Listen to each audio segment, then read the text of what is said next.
Good evening, and thank you for joining us on this Friday night. We are going to begin with some breaking news because federal prosecutors now say that some of those rioters who stormed the U.S. Capitol last Wednesday intended to capture and assassinate government officials, including Vice President Mike Pence.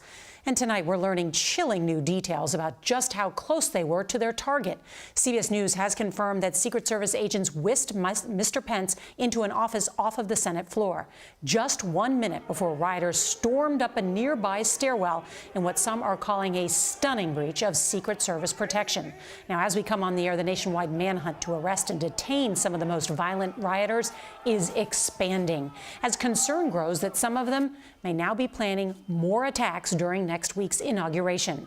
There's also this. Investigators say there is mounting evidence the insurrection may have been carefully planned, pointing to videos and eyewitness accounts of groups wearing military-style gear and using SWAT-style hand gestures.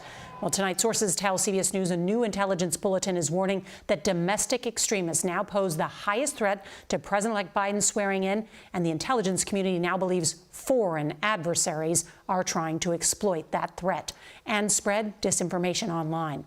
So here in D.C., the city is now completely locked down by police and the National Guard, days ahead of what is supposed to be a peaceful transfer of power.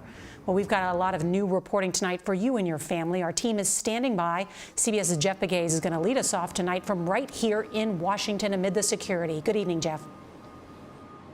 Nora, and you know this, normally on a Friday night, this part of the D.C., it would be packed with people in cars. Right now, all we see are these tall fences here, these barricades right here, and National Guard members all over the city.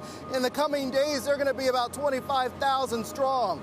Lessons learned after last week's attack, during which the vice president had to run for cover.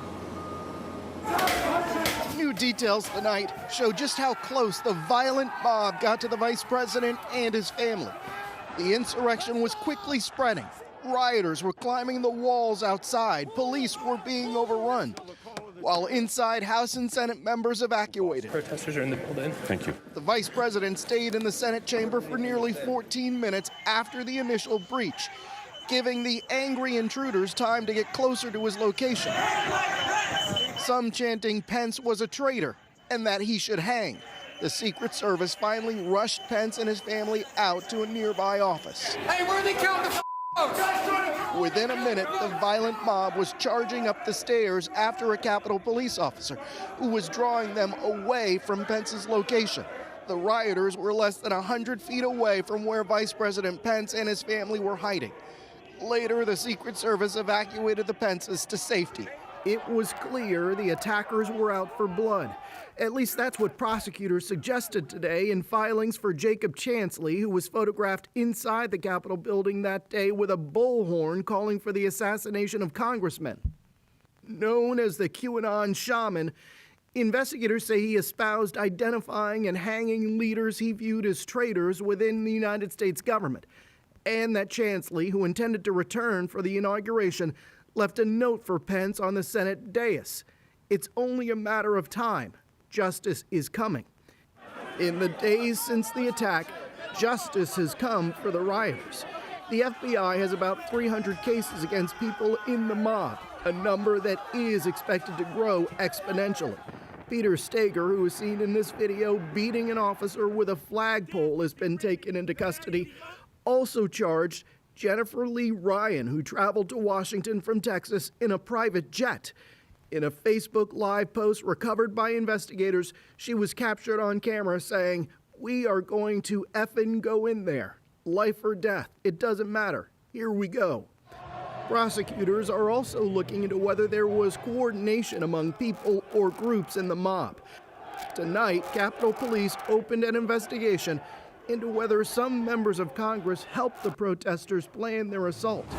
To prevent a repeat of the Capitol attack, Washington, D.C. has turned into a fortress in what looks like wartime footing.